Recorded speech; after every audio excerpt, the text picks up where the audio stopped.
Classificação indicativa. Livre para todos os públicos.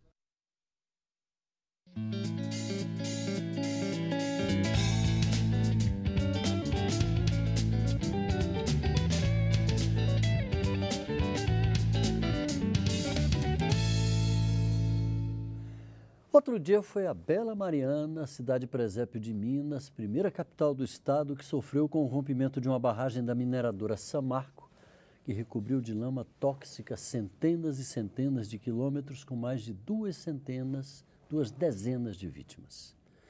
Na mesma Minas Gerais, na parte norte do estado, agora é o fogo o vilão. Um grande incêndio causou muita destruição no Parque Estadual da Lapa Grande, uma importante área de sítios arqueológicos e nascentes. Já perto da área urbana, no município de Montes Claros, segundo o Corpo de Bombeiros, pelo menos 3.000 hectares, ou seja, 40% da área do parque foram destruídos. O parque reúne 47 sítios arqueológicos, com pinturas rupestres e objetos que marcam a presença humana na região há mais de 8.500 anos. A deputada Raquel Muniz, do PSC de Minas, ficou chocada com o impacto desse incêndio. Ela está com a gente nesta edição do Palavra Aberta e nós gravamos o programa nesse momento e estamos recebendo a notícia de que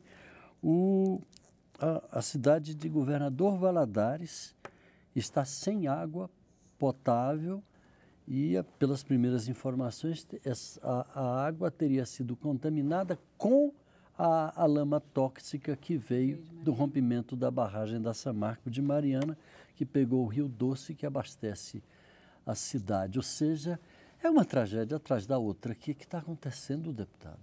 Pois é, Minas Gerais, né, está sofrendo lá em Mariana com a enxurrada de lama. E o norte de Minas com o fogo no nosso Parque da Lapa Grande. Eu que fui conselheira desse parque, trabalhei na reconstituição do parque, que está apto, né, para as visitas e agora nós estamos enfrentando um fogo intenso lá, com dificuldade de debelar esse fogo, mesmo com a ajuda da prefeitura, das suas diversas secretarias, com equipamentos, bombeiro, defesa civil, o exército também da cidade, voluntários, brigadistas, e é um local maravilhoso, né? Uma reserva maravilhosa de fauna, de flora, os animais Lapa correndo. Grande deve ser, porque Lapa é gruta, né? Deve ser uma gruta grande que tem lá. Para visitação, né? É uma reserva arqueológica importante e a gente fica realmente chocado com isso, né?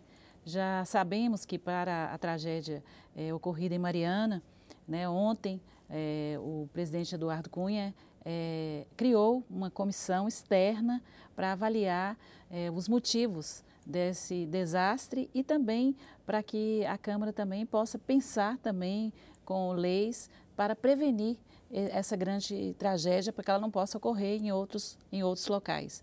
Porque saber que o desastre não só levou vidas de pessoas, de animais também, né, que foram soterrados, é toda uma história, né, de uma cidade importante, claro, uma cidade patrimônio, né? Agora, deputada, no caso de Mariana, da tragédia em Mariana, a gente sabe que as providências são de uma outra ordem, né? É muito mais a prevenção do ponto de vista dos cuidados na construção dessas barragens, dos cuidados ambientais que precisam ser adotados, não é? De providências quase que de enrijecimento, digamos assim, das regras para a exploração mineral no Estado e tudo isso no sentido de preservar. Já do outro lado, que é o lado norte do Estado, onde a senhora está se referindo, a questão do Parque Estadual da Lapa Grande. Parque Estadual da Lapa Grande, que providências poderiam ser adotadas para se evitar esse tipo de incêndio? Que essa época de seca, e lá é seca nessa época, são muito comuns. Aqui mesmo em Brasília, o Parque Nacional de Brasília sofre muito todos os anos com incêndios de maior ou menor intensidade. Então, assim, a gente já sabe que nesse período de seca pode ocorrer isso. Então, tem que ser feita também uma prevenção, tem que ser feito um acero, tem que ter um cuidado com treinamento também de pessoas que trabalham dentro do parque para evitar isso. E o parque, ele está muito próximo também da área urbana da cidade. E, além disso, tem os vizinhos também, tem assentamentos próximos ao parque, né? O que promove um risco. As pessoas fazem fogo, às vezes até para fazer comida e tal. Isso é um risco lá iminente, sempre de ter um acidente como esse, né? Já teve outros, mas dessa proporção a gente nunca viu.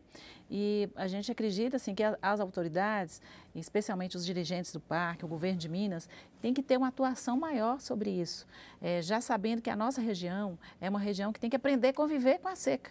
Né? Então, nós temos que ter mecanismo lá dentro do parque, há uma reserva de água que abastece parte da população de Montes Claros. A gente fica com medo também há um comprometimento dessas nascentes também dentro do parque da Lapa Grande. É um risco muito grande. É um risco grande, né? Então, essas ações preventivas, elas têm que ocorrer. Mas, efetivamente, Paulo, eu acho que nós temos que pensar que Minas Gerais, especialmente o norte de Minas, ele tem características de Nordeste. Então, nos tiraram a possibilidade de fazer parte desse semiárido.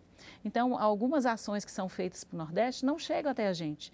Então, é preciso que a gente, e aqui na Câmara, eu tenho feito esse trabalho. Aquele pedaço lá, digamos assim, pedaço quase do tamanho de um estado, né? Aquela área. E já tivemos lá instalada a Sudene, né?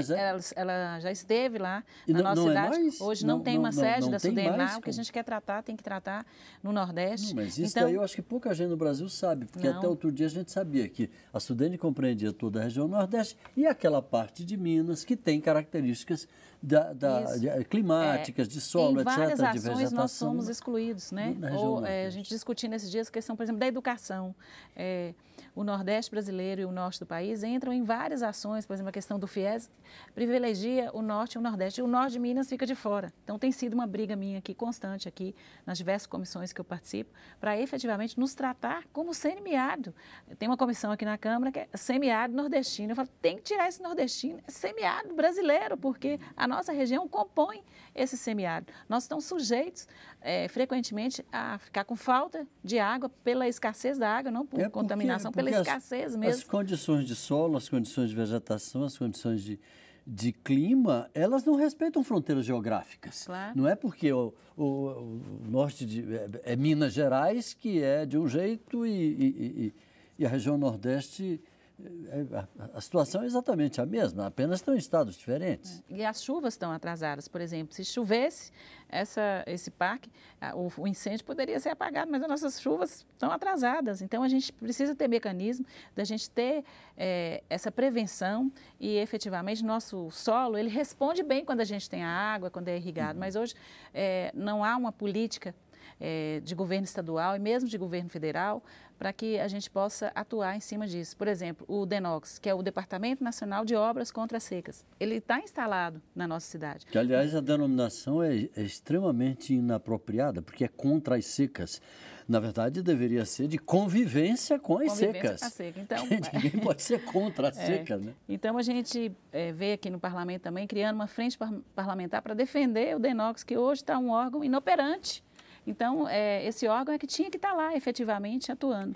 E agora, isso é tão antigo, desde que me entendo por gente, eu sou do Piauí, que está ali bem na região, a gente sabe da indústria da seca, do desvio dos recursos destinados ao enfrentamento das situações complicadas. A gente está acostumado com isso, mas parece que essa realidade não muda. Não muda. Quer dizer, há algumas ações do governo federal, por exemplo, a transposição e a revitalização do São Francisco. A transposição hoje é uma realidade e parte dessa obra está pronta, estão inaugurando alguns trechos, mas e a revitalização? E a água do São Francisco que não tem mais? Nem mesmo para os animais, para a pequena agricultura familiar. Que, aliás, havia alguns especialistas na área ambiental que já advertiam para esse risco. Já na época da elaboração do projeto diziam, olha, vai faltar água. Não vai. Está faltando. O Nordeste, o Norte de Minas reclama dessa falta d'água há muitos anos. E agora a gente percebe que, por exemplo, São Paulo também, as torneiras estão secas. Então, não é que a gente está gostando disso, não, mas talvez isso fortaleça essa luta por essa água, né? Vimos aí também, recentemente, no Pará, um grande desastre, um local onde tem muita água e, efetivamente, num porto lá, houve um navio que comportava 5.000 bois e esses bois naufragaram e contaminaram a água. Então, tem que ter uma política com relação à água para esse país, que é um país enorme, que em locais que tem água, mas não cuidam dessa água, e em locais que não tem água e que a gente tem que levar essa água. Em lugares onde tem muita água, como a Amazônia, a senhora se referiu ao Pará, eu me lembro de uma seca ocorrida, se não me engano, em 2005, 2006, que deu imagens que correram o mundo. Em plena Amazônia, o solo rachado, os barcos ali em cima dos torrões de barro, sem poderem navegar, porque não havia água. Claro, há um aquecimento global, né? Tem que se preocupar com isso, e locais onde tem água podem secar também. Então, a gente tem que trabalhar nessa questão dessa prevenção, a gente tem que revitalizar os rios, o rio tem que ter água, tem que ter peixe, tem que ter as plantas, né? Nós temos que cuidar para isso. Eu acho que é toda uma política, até talvez de educação mesmo, de educar as pessoas com relação ao bem maior que é a água que a gente precisa para se manter de pé. Deputada Raquel Muniz, do PSC de Minas, muito obrigado pela sua participação. Vamos torcer para que essas providências efetivamente sejam tomadas. Que venham as chuvas. E que venham as providências. E as providências também. A você de casa, obrigado pela audiência. Assista novamente a esta edição do Palavra Aberta ou qualquer outra edição do nosso programa entrando no nosso site câmara.leg.br/Palavra Aberta. Obrigado pela audiência. Um abraço e até a próxima.